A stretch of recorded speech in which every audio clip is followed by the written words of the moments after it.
Welcome again to another segment of At the Bell with Derek Poppy Roline. Today's special guest is out of Newark, New Jersey, Mr. Derek Nas Graham. Can I get a round of applause for Derek Nas Graham? Thank you. I appreciate that, Poppy. And thank you for having me. What's going on, bro? Derek, man, I'm just glad you're able to come on and share with us, man, what we do for the kids. I gotta give you praise for all the things you do in the lives you've been helping and changing. And my show really is about talking about what we went through in life and what boxing had did for us. So what I really wanted to discuss with you and get to know some of what boxing did for you, some of the things you did coming up in boxing, and how you got involved with boxing, and how it affected your life. Oh, I mean, tremendously. Boxing actually saved my life. You know, I would say, being a youth coming up in the inner city of Newark, New Jersey, I got into some trouble just like any other young man, and it was boxing, I can say, that had saved me, gave me a platform to stand on and to show the talent that I did have, competing on high levels in boxing. So it did great for me. I know you got a lot of you did a lot of achievements, man. What's some of the achievements you did? I remember Golden Glove champion and some professional champions as well, right? Yes. Golden Gloves, Diamond Gloves, Golden Gloves. Diamond Gloves was 1991. Golden Gloves, 1993. Turned pro in '95. Became New Jersey middleweight champion in 1997. Then 1998, fought the number 4 ranked world contender Andrew Murray. I defeated him. They ranked me down at number 9 in the world. Okay. But the commission, was fighting for me, telling the IBF they had to rank me higher. But in their minds, they said, well, who do we move? Fernando Vargas is the champion. You got Trinidad, number 2. De La Hoya was number 1. Then you got Carl Daniels and then Winky Wright. So the deal was made. Man, that was a good era back then, man. Some good fighting. All them names was good there, exactly. Man. So they didn't know who to move around. So they had put me number 9. So the deal was made that whoever wanted to fight for the number 1 ranking in the world had to fight me. So this is what the IBF had proposed. We said okay. Twice I was turned down by 2 different guys, and I understood it. They had never heard of me, couldn't get a tape on me or whatever. It was Carl Daniels first. Well, no, Emmett Linton turned me down first. Then we were supposed to fight Carl Daniels for the number 1 ranking. He turned me down a few weeks later. Then the only person who nobody wanted to fight was the only guy who would take the fight. That was, the amazing shout out to Winky Wright, great champion. Winky was outstanding. Yeah, outstanding guy, beautiful champion, man. My hat's off to him. And Winky beat me. He beat me, and he went on to fight Fernando Vargas for the. I remember that. I remember growing up with you, man, when we was involved with the Triple Threat together, and you was doing a lot of work with Charles Murray. Yeah. And you was doing real good. And I also remember you talking about boxing with De La Hoya, and you was in sparring camps with a lot of other different people. Who else was you actually sparring with? Well, actually, I think the guy who I sparred the most rounds with, I would say, was Bernard Hopkins. I've done about 80-something rounds with De La Hoya. I've done about 40, 50 rounds with Livingstone Bramble. Charles, I've done about 200 rounds with. Aaron Superman Davis, about 300 rounds with. Right. But Bernard Hopkins, I've actually sparred at least 4 to 450 rounds. Right, and so that just says the talent that you had was outstanding, and you went against the odds by starting late. Not starting like a lot of us go through the Junior Olympics and then the amateur nationals and things, and you started late. How you got into boxing at the age of 18, I believe. Yes, 18. So why don't you go into that a little bit? Tell me, how did you get involved with it? How did it happen? Well, I was, like I said, I was a troubled youth. I had good parents. I just was, trying to be a knucklehead in the streets, and because I had this thing to me and my brothers. We was known for being able to handle ourselves in the street, but the streets don't play fair. Absolutely. So an older brother by the name of Malik's Heavy Hooks, I love him till this day, came and snatched me up. His younger brothers had told him, say, hey man, you got someone shooting that guy. Right. So he snatched me out the streets and took me to a boxing gym, and started showing me how to use my hands, and then within I would say about 2 years. I competed in the Diamond Gloves, won the Diamond Gloves, then started sparring with guys like Livingstone Bramble while I was still an amateur. Wow, yeah, he was a good champion. Yeah. Good champion. Yeah. Start sparring with guys like him. Did okay with him. Then I remember sparring with this guy, hard hitting guy, and I had to box him. His name was James Hard Rock Green. Oh, that was the last guy I boxed before I had to retire. Oh yeah, strong. He was the last strong guy. Strong guy. And in fact, I never even told nobody this. Now, Yeah. I never even said this. You know, when I was scheduled to fight for the title, and that November 14th Yeah. fight, November 2nd, I went to the doctor and they said you had detached retina. Oh, wow. The last time in this ring right here, Yeah. I boxed James Hard Rock Green. Wow. And I got thumb in the eye in practice. Wow. And after that fight is when I first started noticing, like the sparring James Hard Rock Green, I started noticing some blurriness. I never told nobody this. Oh wow. You know, I didn't want to accuse it on them, but I was sparring James Hard Rock Green, I got thumbed in the eye. Yeah. And a couple days later, I went to the doctor, Okay. and they called the fight off. But Yeah. James Hard Rock, he was a hard fighter, good Hard work, good fighter. work. Hard fighter. Yeah, Yeah, yeah, he very, was good very work. strong guy, man. Did great against John Beast Mugabe and a few other guys. But yeah, that's basically was my start coming into the sport of boxing. And I mean, I've been here ever since. But you know, I gotta say this one thing, man. I gotta say this one thing. You know, is when I was coming up, I didn't know about sparring or fighting southpaws. Oh. And I sparred this one southpaw, man, and I didn't know how to step or move against a southpaw. And this southpaw kept trapping me into his left hand. I didn't know how I was getting. I was like, yeah, I'm good. I'm good at slipping, but I can't get away from this guy's left hand. And this guy, I would start jabbing and moving, but he kept stepping and hitting me with his jab, his right jab, and lining me up for his right hand. Then he'd catch me with the right hand and catch me back with the left hook. You know who this guy is? Yeah, I know who you're talking about, man. You know. Yeah. It's funny, but I wasn't really a southpaw, man. It was kind of like a thing to where You wasn't. You did good at it. I know. You see, back then you didn't see a lot of southpaws. Yeah. But they all over now, and I gotta believe that they're not really southpaws. Yeah. And I think that was, the disadvantage was actually my advantage. Yeah. Because my advantage was that you fighting southpaw, but you're really a right-handed. So really, you got a good jab and a good hook. Yeah. But you ain't got much of a straight left hand. So like you said, but that hook is your money. So exactly. And I know there's a lot of fighters nowadays that I don't see as back then.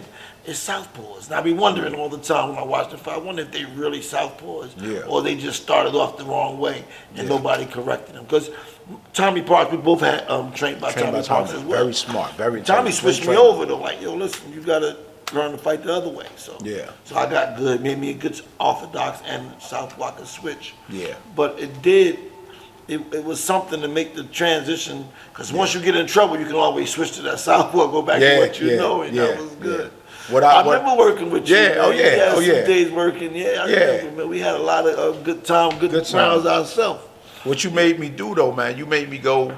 Actually, I gotta credit you. You made me go, and I'm just thinking about it now. Go and start studying southpaws, right? And what ended up happening is that I started studying Pernell Whitaker. Yeah, what an outstanding fighter. And what happened for me from boxing with you and studying Pernell Whitaker, I started fighting southpaws the way he fought orthodox fighters. And I started dominating them. Yeah. I think the first or only southpaw I think I lost to was Winky Wright. Oh, wow. Yeah, that was Winky was just phenomenal. He had a defense that was unbelievable. Unbelievable, man. Yeah. I also was crazy about Sweet Pea Whitaker, man. Oh, yeah. In fact, Great champion. I found myself. Salute to his family. yeah. I found myself fighting like him a little bit, man, until one day I went to a boxing match and I knocked somebody out, kind of like the first knockout. Oh, yeah. It's kind of like the worst thing that ever happened to me, I often wondered about that. I was a real slick fighter, like a Sweet Pea type fighter. And then one time I knocked a guy out with a right hook, and it felt so good. You think you can knock everybody out. Yeah. And I started getting in there trying to knock people out. Changed my whole style. It was a really bad. It's the worst thing that ever could have happened to me. Yeah. I know what you're saying, man. A lot of guys that that when you get that knockout, it's although you got that win, it's like a loss. Because now it's like what happens to a lot of guys. Everybody that they fight, they're only focusing on the knockout, not the boxing aspect of it. Absolutely, and it's so much more so, man. Especially Absolutely. when it's like you're training like these amateurs now. I'm Yeah. so happy you're doing big things out there in the city of Newark, man. Thank you. Shout out to the big mayor of Newark, New Jersey. Got Yeah. you running the boxing program, man, Yeah. helping these kids, man. And like you said in the beginning, it saved your life, man. And I'm like Absolutely. that, and I can understand that. You know what? Tell me one more thing, though. I wanted to talk about during the transition when it wasn't no more boxing for you. When like, okay, this is it. What was your last? That's it. I'm done. Tell me about that. How did that? You know how it is. It's like boxing itself was once it got into my heart, it became embedded in my soul. What I think for me moved me wrong was that I had dealt with managers and stuff like that that wasn't doing right. You know what I'm saying? And as hard as you work to get where you trying to be, you got these guys that's, taking stuff from you, you trying to work hard to get here, and they send you. And it actually turned me off. I'll tell you a story that, we did not have to, I didn't have to fight Winky Wright. And a good manager, when I fought Winky, I had 15 pro fights. Like I think I had maybe even 14. I think I had like 10 wins and like 3 or 4 losses, something like that. Coming in against a guy like Winky Wright, 38 wins, 2 losses. Yeah, unheard of. And the manager should have said, no, not yet. We right there. This guy's already right there. He should have found somebody. Not that I didn't take easy fights. I had already fought. I had already beat Andrew Murray. I had already knocked out Lee Van Easley. I had already fought Davey Hilton. I had fought all these guys. Ross Thompson. I had fought all these guys already. And so the manager should, in my opinion, he should have said no, not Winky Wright yet.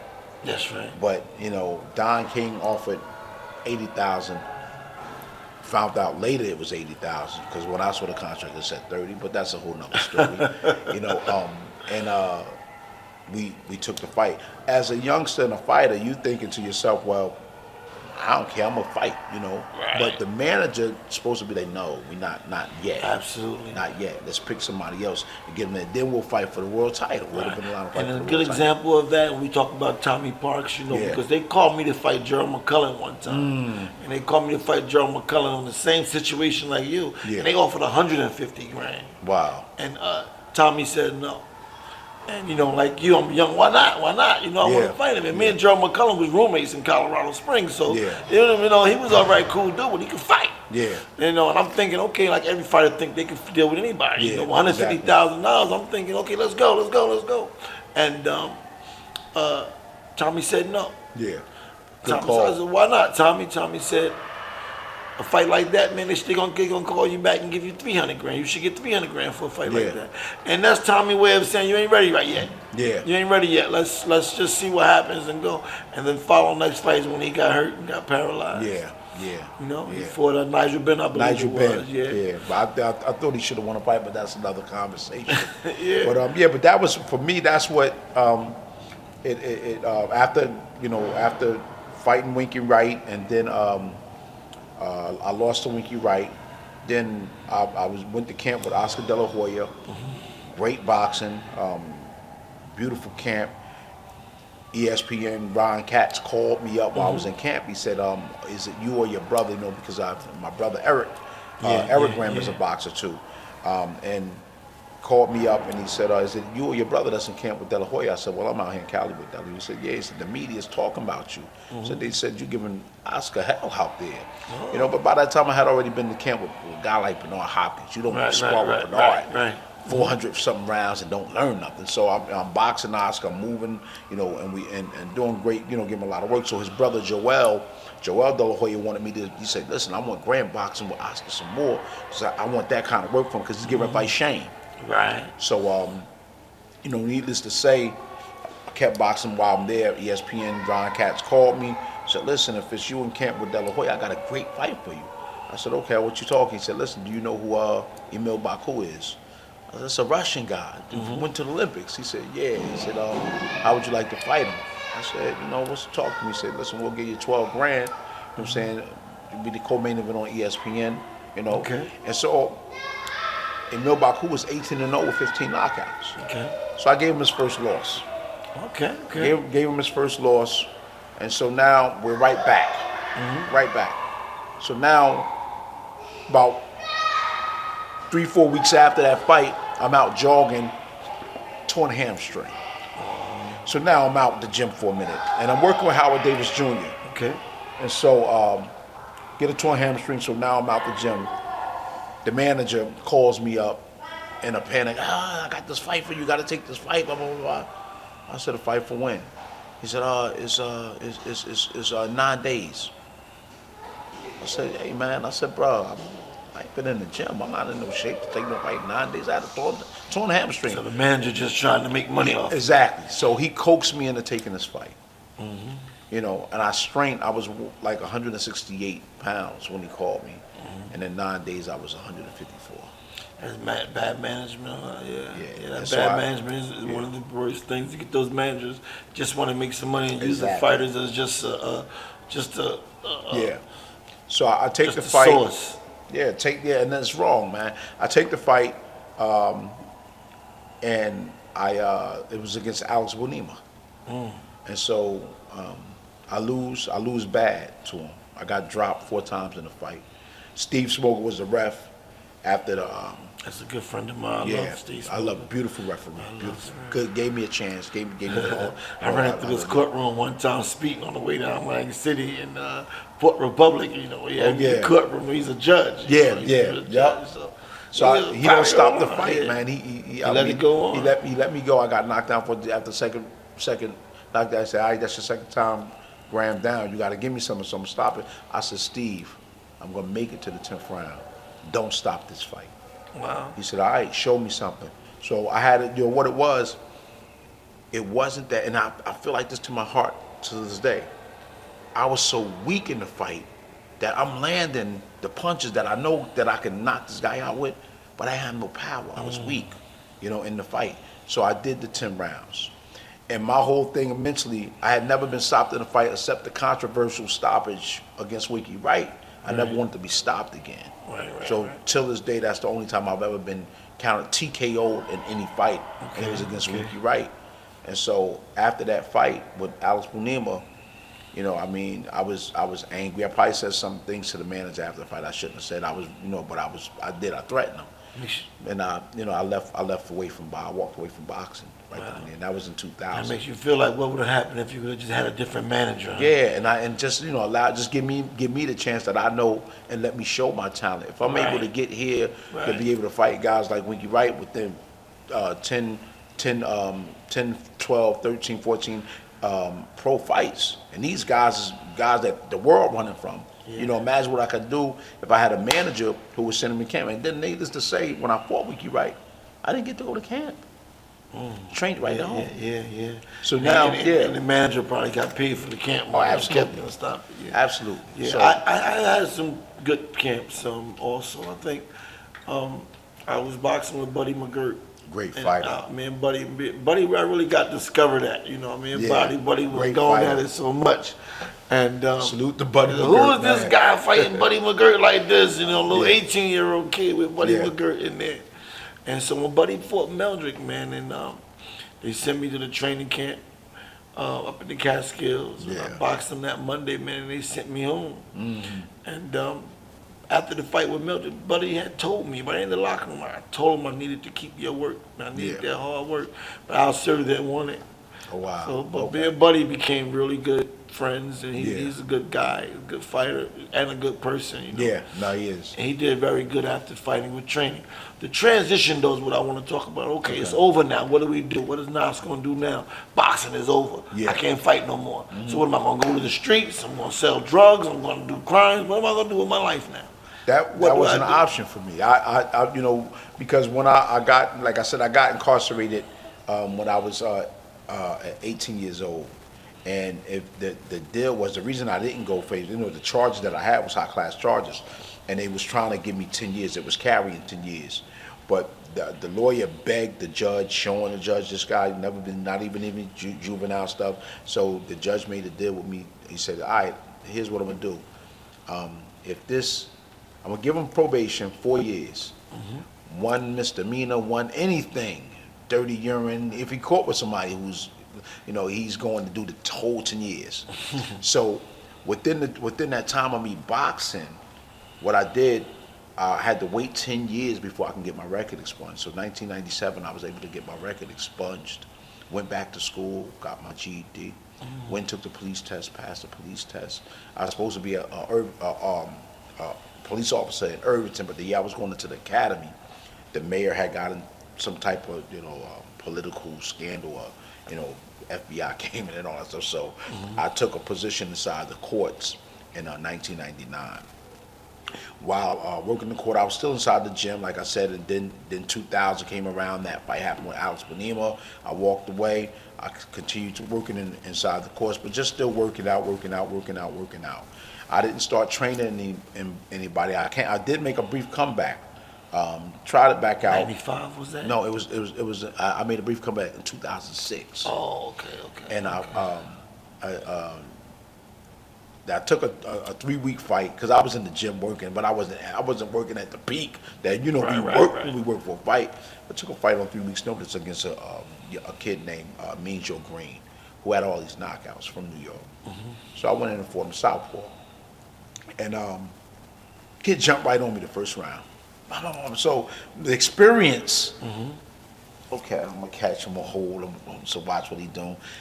I mean, he trying to bait me out. We in front of his crowd, He's one of the chin checkers. Right. So, I, felt this power, felt, strong, but, nothing I ain't never seen before. So now around it was an 8-round fight. Around the 3rd or 4th round, I saw Sudan slow down. I said, all right, start turning up on him. So I started setting him up with stuff from the southpaw stance, from working off his southpaw stance and hitting him with stuff. So I rocked him in the 4th round. The kid held me for dear life. So now he started becoming more of a boxer. He was just a banger, knocking everybody out. And hats off to him, kudos to him. He did what he's supposed to do. He got a decision. Okay. You know what I'm saying? So that was my brief comeback with boxing. But then I started working with a kid named Slick Anderson. He asked me, I was sparring with him, and he was, Slick could punch. And he asked me after we sparred, he said, how was you able to do all this stuff to me? But you don't spar, like I said, with a guy like Bernard Hopkins, all them rounds that don't learn all those, some tricks of the trade, So Slick asked me to start working with him. Start training him. He was the first guy I trained. He had turned pro. He was signed with De La Hoya, with Golden Boy at first. Then he moved from there, from them guys, and went with Gary Shaw. So I took him from 2-0 with 1 knockout, all the way up to 11-0 with 10 knockouts. Wow, okay. So we was fighting on Showtime mostly. The first loss that he had, he was facing some stuff that I went through, some trouble with court. He was facing 20 years in prison. Yeah, I had heard that even in the courtroom when he was helping kids and trying to get the guys straight in the courtrooms and stuff, and then now you're doing the same thing through the boxing, trying to get back to the youth like they did for you. Yeah. And that's where I'm at too. We giving it back, trying to. But boxing was a tool for it. Yeah. When you made that transition where it was over, would you have any signs of regrets or anything? Did you have any? Sometimes I'll be honest with you. I've had regrets sometimes, or not. After I got out the contract with the manager, not continuing, I felt as though I had a whole lot left. Because, thank God I wasn't beaten up in boxing. Right. I've been in some rough fights. You didn't lose an eye. Yeah, I didn't lose. I didn't lose all of that stuff. I don't have a lot of scar tissues and stuff like that.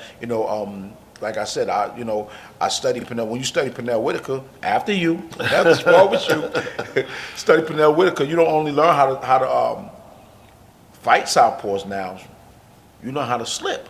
You know how to move. I want to be defensively sound. So, thank God I did do that, and I didn't have a lot of scar tissue or I didn't sustain a lot of punishment, but I was so taken away by what the managers did, and I turned my back away from me being a boxer. Although I love the sport, I turned my back away from me being a boxer because it left a dirty taste in my mouth that I didn't like. I heard that a lot. I heard that a lot. Because it's like I don't want to be working hard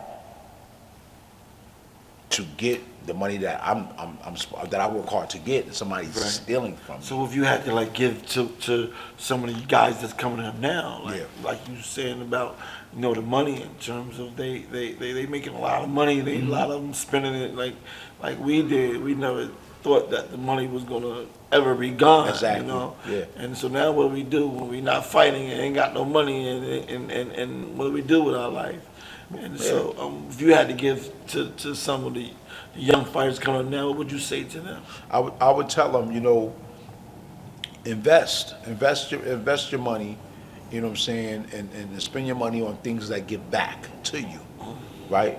Use it to do things that's gonna give back to you, or invest in something that's gonna keep recruiting itself to make more money for you, or do other things, because and to be careful with the managers. Exactly, definitely be careful with the managers. If the manager talk too much, get away from him. That's a good point. I like that. If he talk too much, get away from him, because managers don't tell you what they're gonna do. They just do it. They show you what you need and say, listen, we can't. When the manager's about you, say, listen, man, I'm saying you about to fight this certain particular fight. It's time for you to go to camp, and then he makes sure that he's paying for the camp. A lot of managers, and I'm glad. Let me cue guys in on this. Managers come, and I know there's gonna be a whole lot of guys who are managers, whatever. They're gonna hate me, but I'm gonna expose them. No manager deserves 33 1/3 unless he's taking care of the fighter's well-being, he's buying all his equipment, taking care of his rent wherever he has to live, his food, and he's sending him to camp to get the best training that he can be in, or the best shape he can be in for the fight. If your manager is not doing that, he does not deserve 33 1/3. Absolutely. He does not deserve 33 1/3. A manager only deserves 33 1/3, and he would win that in court if he can show and produce the money he spent on the fighter for his well-being, and him taking care of his expenses in camp, paying for sparring partners, paying for the campsites, taking him out of his circumference of where he lives to a better place to get the best training that he can get. That's the only time a manager deserves a 33 1/3. Then it's an investment. That's it. That's an investment. I agree with you. I got lucky, man. My first manager, man. I believe, he hadn't died, I would have been really even did more. Charles Barnes, he was a really good dude, man. That's ironic. It's ironic you said that, because that's what happened with me. My first manager was Ziggy Karatz, the owner of Red Brick Gym, and he died. I remember Ziggy. I remember Ziggy. Yeah. It's ironic we was in the same boat, man. Yeah. The same boat. And he was like that, like, come on, man. He put a lot into me. And even though I feel a lot with Ron Katz too. You talk about Ron Katz. Ron Katz, good matchmaker, very good matchmaker. Very good matchmaker. But he was very surprised at me. But he was like really like, wow, I couldn't believe I beat Mike Mungin, and he definitely couldn't believe I beat Lewis Howard. He's like, unbelievable. He said, you surprised me. So.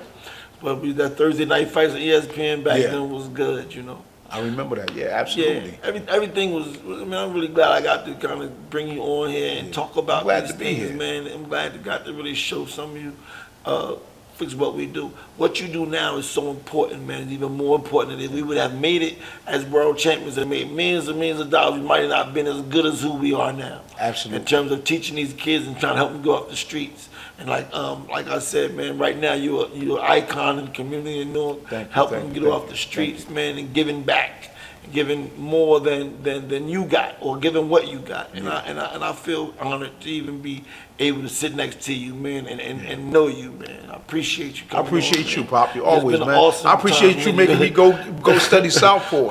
That was great, man. Listen, this is At the Bell with Dirk Poppy Roll-On, man. I want you to like, share this right here so we can keep on putting these shows out with you, with champions and former champions, or lifetime champions, should we say.